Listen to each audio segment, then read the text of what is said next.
Hello and welcome to Zin Discussion, DDoS Challenges and Cybersecurity Strategies for Carriers, sponsored by Nexusguard. Joining the session in person, please switch your phone to silent out of courtesy to the speakers' audience members. If you'd like to ask any questions throughout the session, you can do so using the live chat function on the soft card app or on the desktop version. And now, without further ado, I'd like to hand over to our session moderator, who has got to the event in spite of the storms, Jordan Ray Kelly, who will introduce the panelists. Thank you.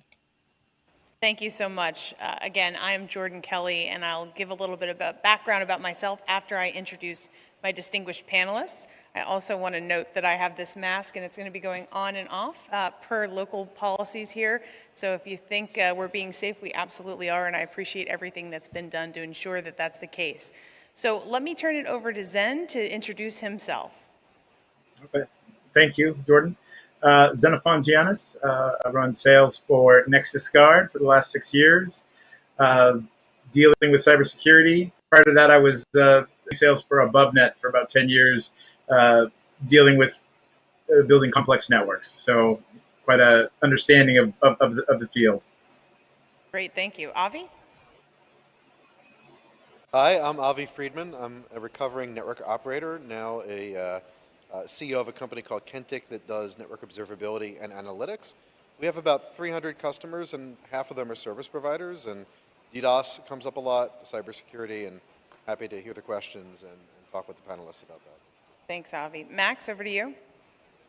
Yeah, my name is Max Röttgermann from Deutsche Telekom. I'm a product manager in the IP and DDoS defense department of Telecom Global Carrier, and I'm with Deutsche Telekom for almost 20 years now, and I'm in the wholesale department for a little over 10 years, and then develop products around the IP transit and peering side, but also DDoS defense product that helps to protect ourselves and our customers in any kind of category in the industry.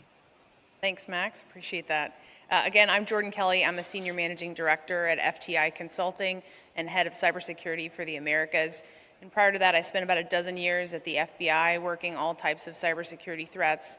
In my last role before I joined FTI, I was the Director for Cyber Incident Response on the National Security Council at the White House. And cybersecurity is just my absolute favorite thing to talk about. So I'm really excited that we're also going to focus some of this conversation today on DDoS as well.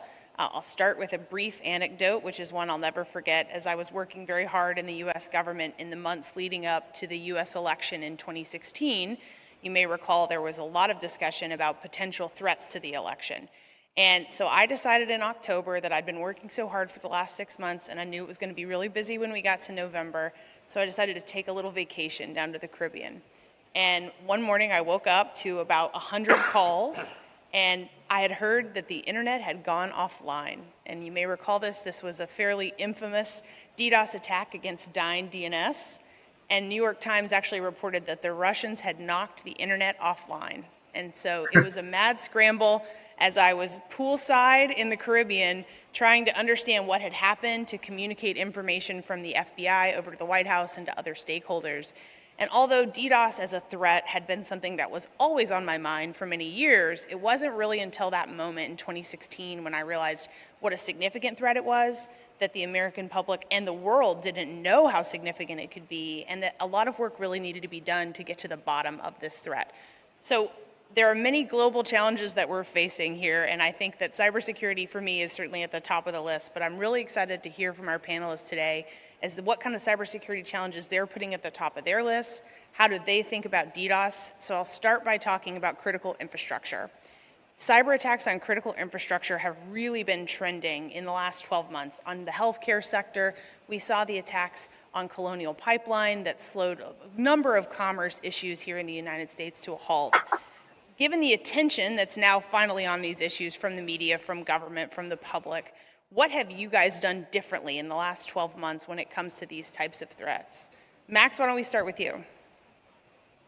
Sure. So since ever, let's say, we are investigating in cyber security and cyber defense a lot in all kinds of areas. Well, my specialty is DDoS defense. We are running one of the largest platforms for a global carrier to defend against those attacks. So this is the way how we prepare. So scaling up the platform, improving processes, looking at the attacks, looking at the customer feedback, and looking at any kind of threat that's out there. But also it's important to understand that DDoS is different from many other cybersecurity threats. Very true. Very true. Do you think customers and organizations are acting differently? Zen, have you seen anything different in the last 12 months because of what's happened globally? Well, yeah, I mean, people are afraid. The thing about DDoS and cyber, so to most customers, it's security, right? It's just one big pie. They don't really divide it up, whether it's ransomware or DDoS, or they just know that they need to do something. So you get a lot more um, folks asking, but then they ask you for everything. Like, oh, can you do this? Can you do that? And you're like, well, I can help you with the DDoS. You probably want to talk to these guys over there, or like we'll say talk to Kentic if you want some more comprehensive monitoring, which will tell you what's going on more with your network. And so yeah, I think it's so. Whereas 5 years ago, you had to teach people what DDoS was and things like that. Everyone kind of knows that it's an attack that'll take you offline. So we've evolved, but it's still. Besides that, they still don't know what to do. They equate security to like firewalls, and unfortunately, it's more complicated than that. So, Does it matter to the average consumer? Do they need to know the types of threats that they're facing? Do they need to distinguish between a ransomware attack and a DDoS? And how do you help to educate them to the differences? basically, I mean, the funny thing is that the same botnet that might be delivering the ransomware attack is also delivering the DDoS attack, right? They're for hire. They're very multifaceted.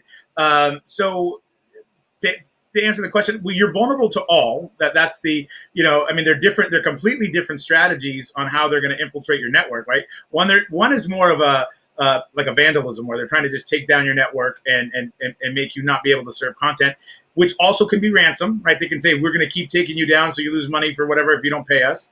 And then the ransomware is a little bit different, right? They come into your kitchen and then they encrypt all your files. So it's a little bit more like it's more violating, like they're in your space and they've got your data and they've got and I would say that like there's ways to like fix DDoS, right? You can get another circuit, you can move your stuff around. Sooner or later, you could probably get away from the attack.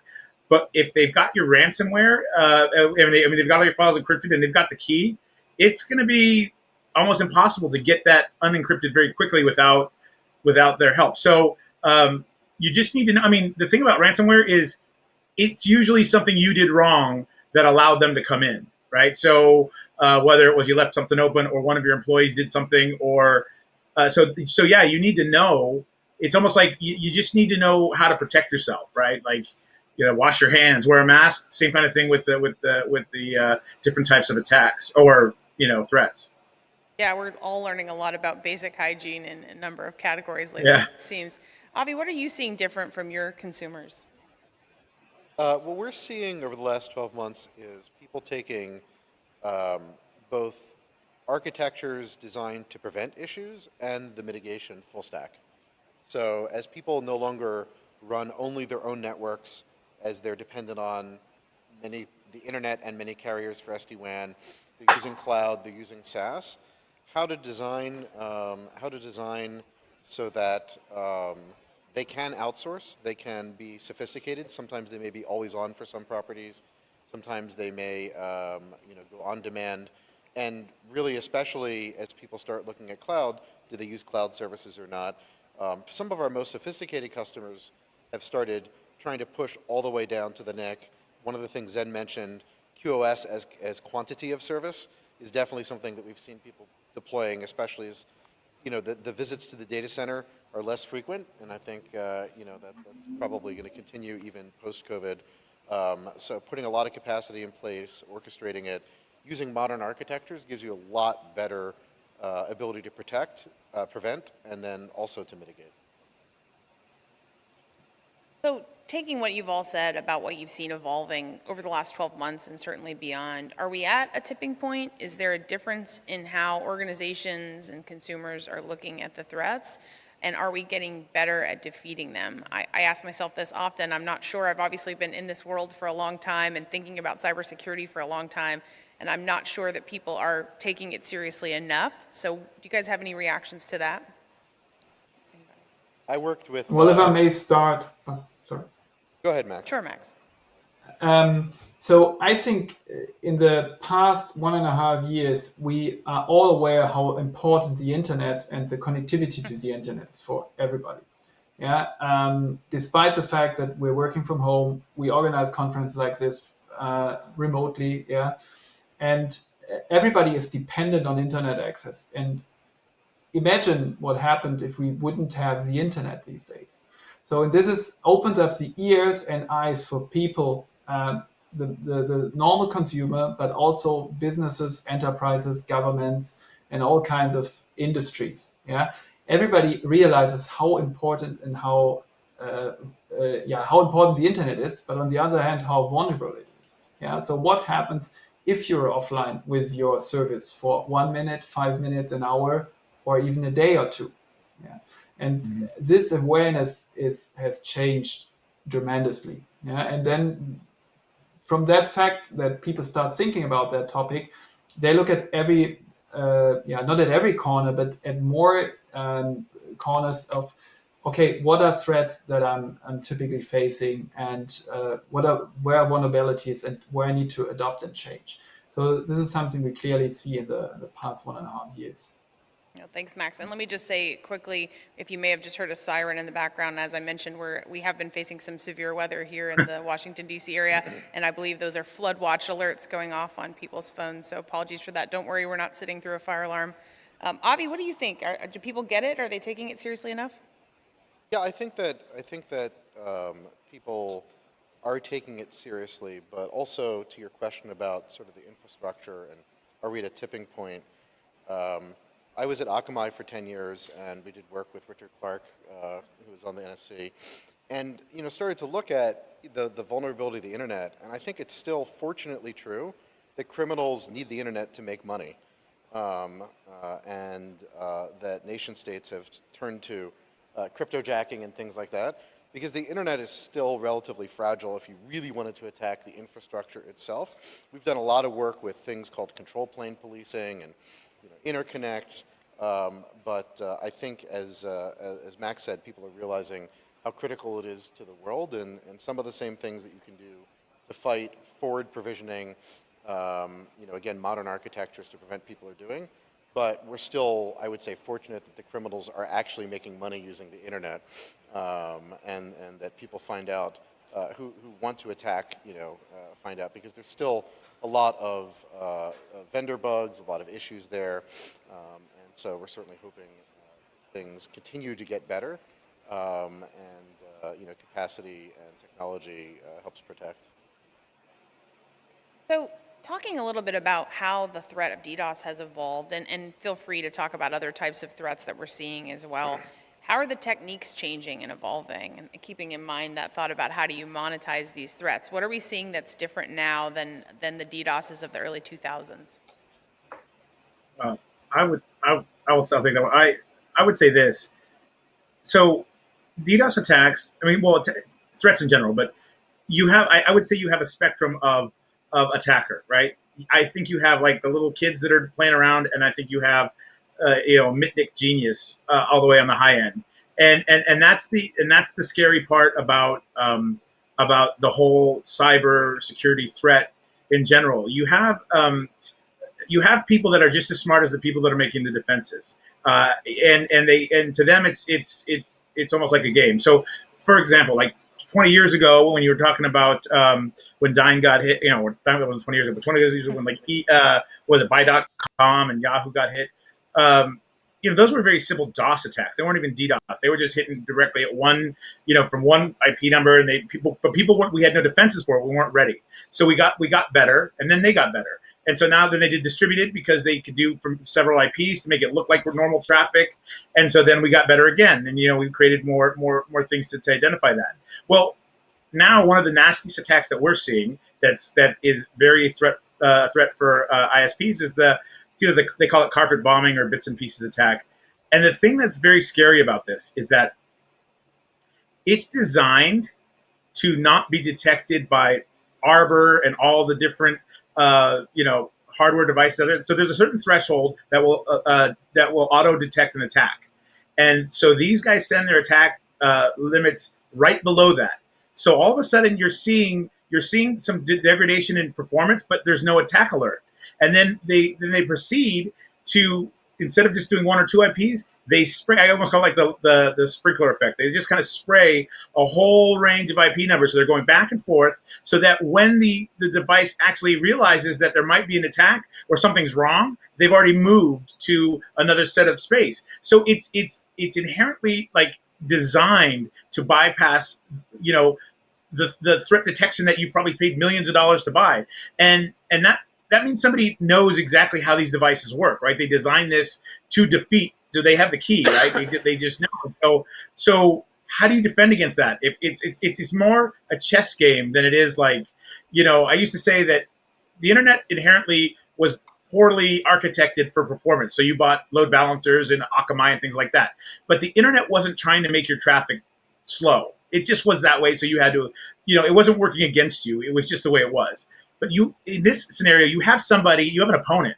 And depending on the strength of your opponent, it's always like an arms race. So are we rounding the corner? I don't think we are. I mean, like, we are in some aspects where we're more knowledgeable, but you still have that other piece. Like, our jobs are never done. Like, we're always going to have to get ready for the next one so that we can tell our customers, right? I mean, I just think that you're never done. Yeah, absolutely. It's the Queen's Gambit, right? And we're all just getting better and better. What are the actors behind these threats that you're seeing? This evolution and the intelligence behind it, right? Just staying one level under detection. Who do you think these threat actor groups are, and who do you guys worry about? The Russians. I mean, a lot of them are. I mean, a lot of it. I mean, from what I understand, and Avi, you guys, and actually you can tell me if you heard otherwise, but from what I understand, like on the high level, it's a small group. It's a small group of like organized crime that are doing most of the ransomware and things like that. And then you have it, but then you have the guys that are like renting it for hire. And that's what I'm saying. You have the script kiddies or whatever they call them, like people that are just doing it. But the intelligence and the most disruptive, I believe it's a smaller group up towards the top. And right now, unfortunately, they have a lot of freedom to do stuff in Russia. You guys agree? You see the same things? I mean, we've seen certainly attacks that were sourced back wherever the infrastructure was, that were actually sourced back to United States, to Asia. I would say Eastern Europe, and Russia is still number one.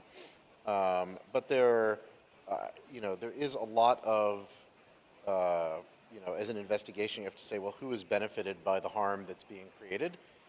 There's definitely, we've seen at least 3 cases where it seems like it was companies targeting other companies. They may not have had the infrastructure, but there was someone that wanted to, have an effect. So I wouldn't say it's all Russia. And of course, attribution is so hard in this. You really have to sort of go back. Ransomware is a little different, but for some of the denial of service attack where you're trying to affect performance, reputation, revenue, sort of look at who benefits. And then it's all involved with you can still do a lot as a board script kiddie, unfortunately. How much does what you do as an organization impact your risk space, right? So you mentioned businesses going after other businesses.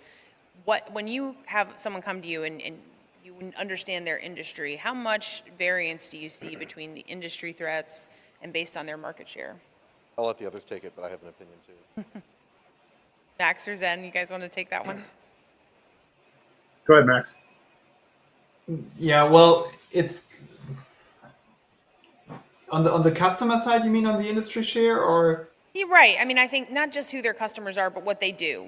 When you like gaming, finance, service provider. Ah, okay. Yeah. Well, it comes from all sectors. So it's even hard to tell which sectors are more interested and other less. But the willingness to pay, let's say, for services to protect themselves is definitely different. And the attacked industries also, well, you see a lot of government, gaming and gambling, finance is a big target.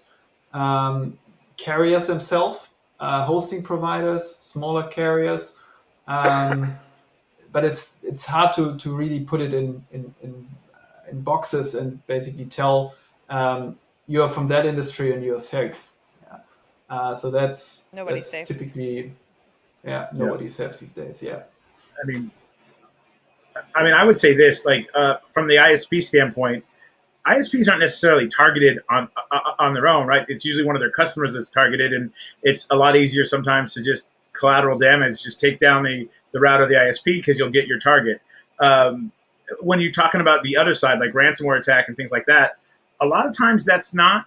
Sometimes they don't even know who they've gotten. I mean, these guys have web crawlers going around and trying to find openings within in people's infrastructure. Then they go in and implant themselves, and then they phone home, and then the bad guy opens up and says, "Hey, what did I get?" And for example, I think the San Francisco Municipal Transit Authority, they got hit with the ransomware, and the people that hit them didn't even know who they hit. Like, they just got phone home, there was an opening in the thing, and then they locked everything up and said, "Give us some money." And so, I mean, it's a little different. Like with DDoS, it's usually motivated. Like you don't like randomly DDoS people. I mean, it doesn't make sense. I mean, maybe they do, but we don't see it. There's usually some kind of, whether it's monetary or political or competitive or whatever, there's some reason that somebody's taken the time to repurpose a network to go towards you. Whereas the ransomware, I think a lot of times they found, so whereas bad maintenance on your part left an opening for them, and they might, they're like, "Oh, we're going to ransom your file," I guess. I mean, it's like, what are you going to do? So it's that one's more just of a, like, what I get, like you're phishing kind of thing. Right. Yeah, we've So definitely seen that crime of opportunity a lot in ransomware. The more closely, Yeah. the more the revenue flows over the packets, the more likely they are to be DDoSed. As Max said, no one is safe, just because they may have an inverse correlation, but that means gaming, e-commerce, and so from the enterprise side, that's generally the case. The interesting opportunity or question is, for service providers, again, I think the criminals want to make money, so generally they're not attacking the infrastructure itself, they're attacking someone, but service providers are in a good position, to help with that because they control the infrastructure and have relationships with other providers and can actually sometimes work to collaborate when there are these big distributed attacks to make things calm. I know we could probably spend a whole session talking about ransomware, so I don't want to go too far down that road, but I have started to see, for those of you who do follow the evolution of ransomware, we went into the double extortion situation, and then they started calling it triple extortion situation, so double when they were looking your data, triple when they were reaching out to your employees and customers. And I now have seen the fourth iteration being that they're also DDoSing your network services that are up and running. Do you guys think we're going to continue to see more of that? Well, we have a contrarian opinion because we straddle between security and operations, where we actually sort of think of DDoS as an availability attack. And so, it's sort of like DDoS, I lock you in a room or I shove your head in a toilet. That makes it easier for me to pick your pocket, but they're not the same. And really, in the what's old and is new department for 20 years, there's been some correlation, and we're absolutely seeing people attacking infrastructure when, for whatever reason, a company is on their back, whether it's ransomware or whether it's other issues. We're absolutely seeing correlations there. Yeah, sometimes DDoS attacks are sent out in order to distract companies on the security side. So, for example, they send a state extortion attack, and then people are sometimes smart enough to shut down their firewall, and then there is a funny open door where they can get into the network and start other kinds of attacks. Yeah. So this is definitely something that happens, that there is a DDoS attack and then there's an attack in parallel. From what we've seen, so we know there are literally campaigns on the ransomware side, but also on the DDoS side with ransom in many cases. And this typically, that's why I said it goes over all industries, and it's very hard to tell. And when we analyze the DDoS traffic in our network, sometimes they're going IP address by IP address, yeah, and then see how the result is. And sometimes it's also very obvious that this was not the best target they've chosen, because let's say they look at a website from a company that is really popular, but it's just a small branch and it's on a different server, yeah, and then they not take down the major website, for example, yeah. But you see, for example, .com websites are more attacked than, for example, in Germany, the .de website in many cases. So you see those kind of behaviors as well. So it's well, you can statistically analyze, but it's in many cases hard to tell. But it's always against the availability by nature, and it's very often the case that it's there are two groups. One is very targeted, and one is really going one after the other, and then figuring out where to be more successful, let's say.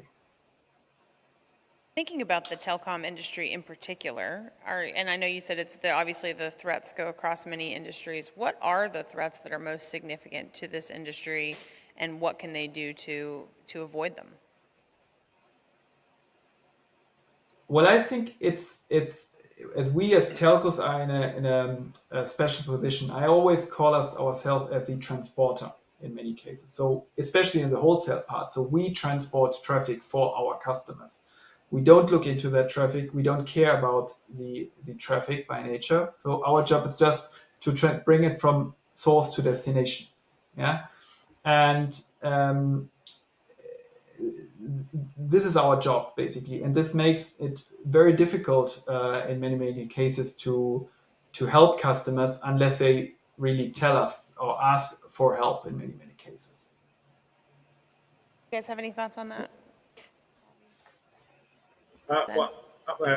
Avi, you want? I mean, what I see is this: like what's happening. So on the layer 3-4 attacks, the big attacks that we always talk about, 10 terabit, 10 gig, whatever. Those are the larger the attacks get. Those are kind of easier for the carriers to see. They're going to stop them. They're not going to be lasting that long because if it's coming across your peering network, the carriers are going to stop that. What I'm seeing, the trend that I think is actually concerning, is that a lot of people are doing hybrid or migrating to the cloud. And so, okay, I'm in Amazon. Well, Amazon's got pretty good protection shield. They're going to keep the network up. They're going to keep the cloud up. But what they're not going to do is be able to protect your applications. So what you're seeing now is a lot more layer 7 attacks going towards your applications that are in the cloud.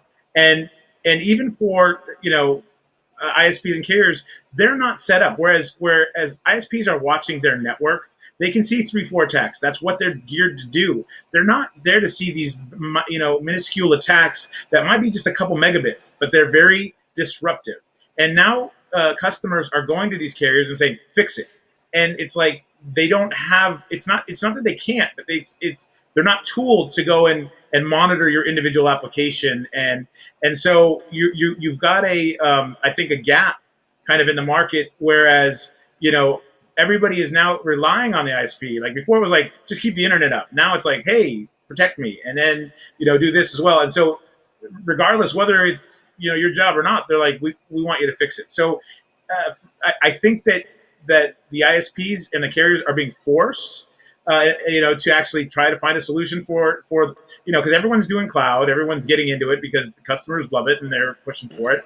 But it's as that happens, there's now like who's responsible for the application side, right? Okay, we got the network side, we get that. We get that the cloud's going to stay up or the infrastructure is going to stay up. Now what about the front end? And that's really because it's a much more sophisticated protection, right? I mean, you have the web application firewall, you have the regular application protection. There's a bunch of different ways within that you can disrupt. So it's I think that's the challenge. So what are you seeing? Who's stepping up to the plate? Are they willing to take on this Well, if you challenge? notice, like a lot of the big carriers and a lot of the cloud providers, everyone is buying or purchasing, acquiring some form of like application company, like a WAF company or like Oracle just bought one, a small one the other day, like 2 years ago, like Zenit or whatever. You see them because they all can, Max can tell you, they can spend as much money. Money's no object. Like you can buy all the equipment to fix the network, right?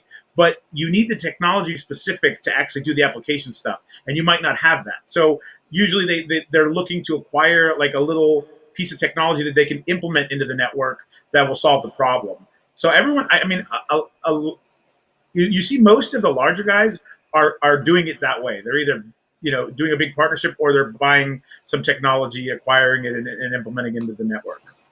I mean, Yeah, that's what I yeah. see. Max.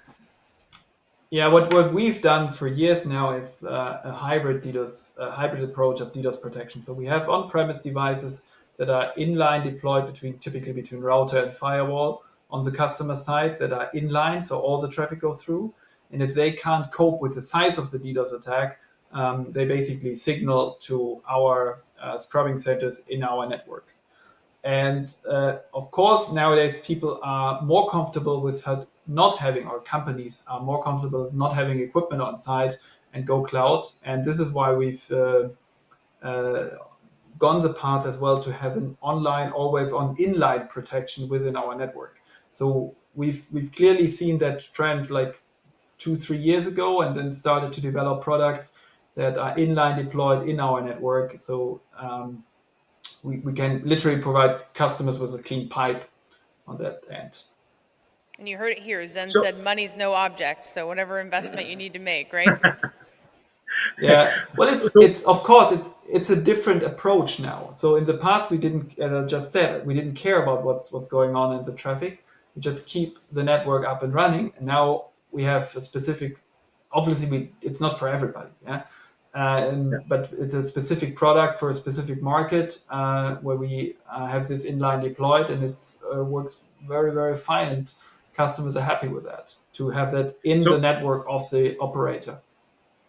So Max, I have a follow-up question then. So that inline device, do you have a virtual version of that for cloud environments where they can put it in line with their cloud, or how do you solve that problem?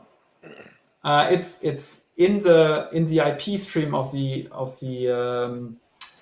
IP transit link of the customer. So it's like a little like a remote access location basically. Yeah. Okay, So the customer, it's the BGP session doesn't end on the POP where the customer is normally located. It ends on our scrubbing center, and then we tunnel it all the way through the customer. got it. And we've built up multiple scrubbing centers all over our network for that. Yeah. Yeah, we've certainly seen people invest in preventing the noisy neighborhood problem, the collateral damage, protecting the infrastructure for some time. And we're seeing, again, it's bad to use the word opportunity around attacks and DDoS, but from a carrier perspective, it's been decades of being trapped in CapEx jail, and so you want to make services on top that help you monetize and help customers. And the network is a great vantage point to see who's having issues and then be able to offer them assistance. So what we're seeing is most providers starting to think about DDoS mitigation services, as Max was talking about, whether it's always on or sometimes on. On the wholesale side, that's usually where we see things stopping. But when carriers have really deep relationships with the IT groups, which many large service providers do, that we are seeing people, whether it's reselling, bundling, sometimes developing, as Zen said, up into the app stack. Or it could be CDN. Again, there's, just as on the cloud native side between network mesh, service mesh, orchestration, there's a fuzzy line. There's a fuzzy line between some of the WAF and application attack detection mitigation and what a CDN will provide. But again, most service providers either have a CDN or are reselling one. So, the more close to the eyeball or the more international transit, the less likely you are to go up to that stack in our customer base. So taking it back to our session title of cybersecurity strategies for carriers in the new decade, I know this is probably the folks' least favorite way to pass around on a panel, but I'd like to hear from each of you guys, and we just have a few minutes left, what you think the biggest challenge is for carriers right now and what they can do to combat that. We've talked about all different types of threats. So I'm just curious to hear what your perspectives are there and to share them with our audience today. Avi, you want to go first? Sure, I'll go first. I think one of the big challenges is that some of the vulnerabilities we've had around address verification on packets and routing verification, even with work that's being done on manners and RPKI, still remain, and it creates a lot of the problems that carriers are fighting, and I think there's a lot of work that still needs to get done on that in the networking bodies, and really the willingness to enforce that at their customers. As there's more pain, there might be some willingness to for a provider to tell their customers that they need to enforce sane network policy. And the second is really expertise, especially as things started opening up. We've seen a lot of people hopping jobs and changing, and it really requires a lot of expertise, especially around modern architectures, especially as you're talking about over to cloud or up into application. And so, that gets to culture, making it so that people want to come work for you, maybe getting people younger and investing in them. That's one of the biggest challenges that we see carriers, our service provider customers investing in, is the culture in recruiting, because however difficult it is now, it's only going to get more difficult as technologies evolve in the future. That's true. Everybody with kids at home, have them go into cybersecurity. There continues to be a skills shortage, and we need all the help we can get. Zen, you want to go? Yeah, I would say this. I mean, challenges for carriers. I think it comes down to what problem are you trying to solve for your customers, right? Every single one of these carriers. See, the great thing about carriers is that they've got an embedded base of customers, right? You've got people that are there and they're buying internet. So now, what are you trying to do? Are you trying to protect the internet? Trying to sell them clean pipe? Are you trying to add other services on top of it? So how are you? I think a challenge for a lot of these is how consumable for your customers, make it understandable. And then, how are you basically, it's a little bit more of a sophisticated sell. So how are you going to, so you have a bunch of salespeople that know how to sell IP. Great. They know how to sell point-to-point pipes.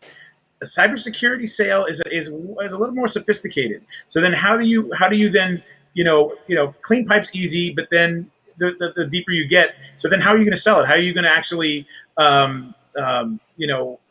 tell your customers about it and then support them? So I think those are all challenges that the ISPs, the technology part's not that hard, but then it's the whole the user experience, right? How do you make it very easy for them to, like I said, consume the product? And I think, it's normally the technology is done by the network guys, but this is more of a product development problem, right? I mean, this has to go and become part of your portfolio of products. So, to get those two groups to actually agree on how they're going to do it is usually pretty difficult. And then you need to make sure that it's being understood by the customers, accepted. So it's a challenge. I mean, it's a new realm, right? I mean, selling internet's easy. Anything on top of it's a little harder. And Zen, can I just unpack a little bit of something that you said there? We talked a little bit about the marketability, right? That customers are saying, we want you to defend me down at the individual level. Will people pay a premium for feeling that they're more secure? Do you think that there's market interest in that?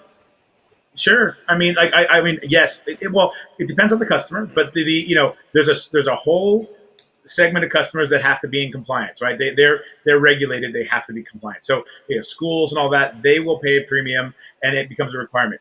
If you're going down to the like consumer level, like at home, yeah, most of these guys, they're just like, okay, it's an extra $10 a month, give it to me. I need it, right? Because they just don't want to deal with it, and they just set it and forget it.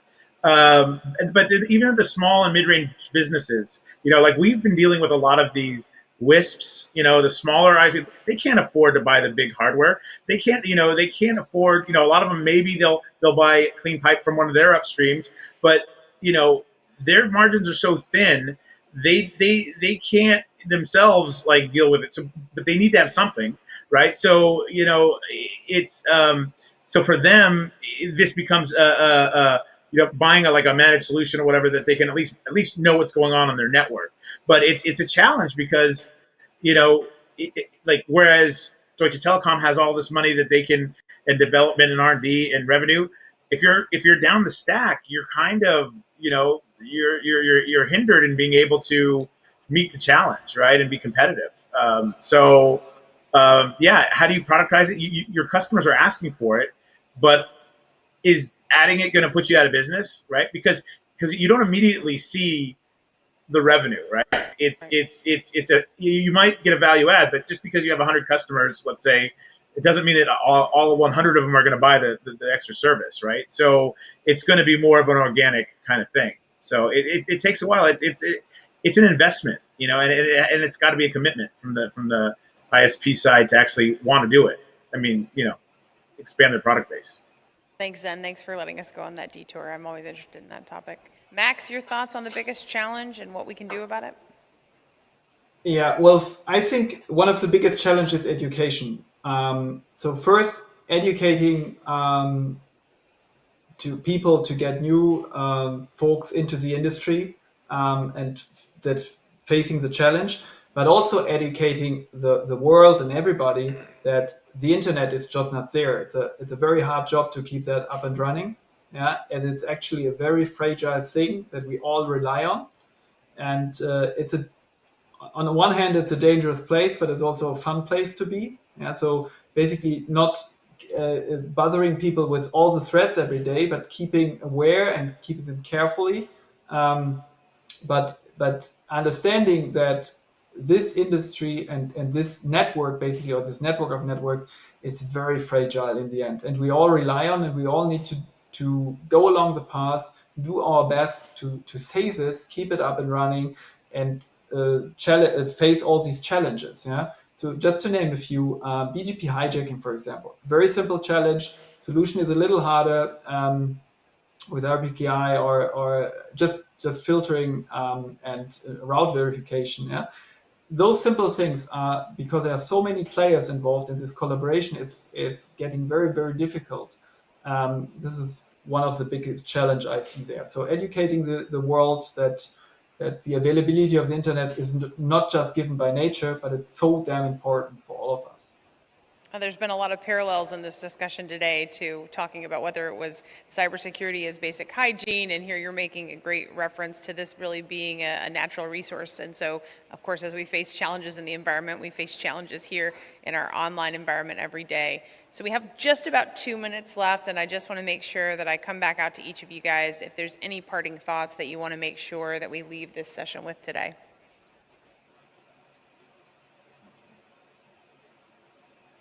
I would say that, I mean, as Max said, education is important, right? So, I mean, it's very easy to try to just say, okay, my carrier's got it, I bought something, I'm good, or I bought a firewall, I'm great. But really, you're responsible to understand what's going on and if you don't know what your exposure is, then you can't just rely that someone else is going to handle it for you, right? I mean, you're still exposed by just being ignorant, right? So unfortunately, it's part of the game. Like, you have to know, like, okay, I have all these servers spun up in Amazon, I forgot about them. That's a risk. You got to go take care of that. Like, I mean, and it happens all the time. So it's just, you need to understand where you're in trouble.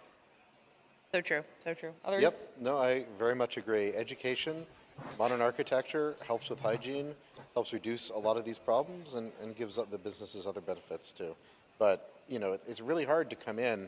In the 80s, it was easy to understand computers, and they were not as complex. Now we have so many levels that it's a big industry challenge. That topic for another panel, maybe next year. Yeah, we'll all get back together and talk about this again.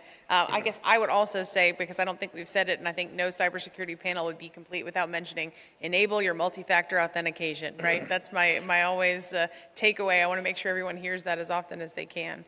Well, thank you guys so much in the audience for joining us for this session today, and very much appreciate the insights of these distinguished panelists. Really appreciate it, you guys, and hopefully we will have another conversation again soon. Thanks, and thanks for moderating. Thank you, guys. Max, thank you. Avi, thank you. Thank you. Thank you, Jordan. Good seeing you guys. Bye. Thank you. Thank you very much for a wonderful discussion. The session will now be available for on-demand viewing through Swapcard for 30 days post-event. Once again, I'd like to thank Nexusguard and the speakers we've just heard from. You can now join us for the final session at ITW 2021, the bonuses of investing in green infrastructure. Thank you and see you all soon.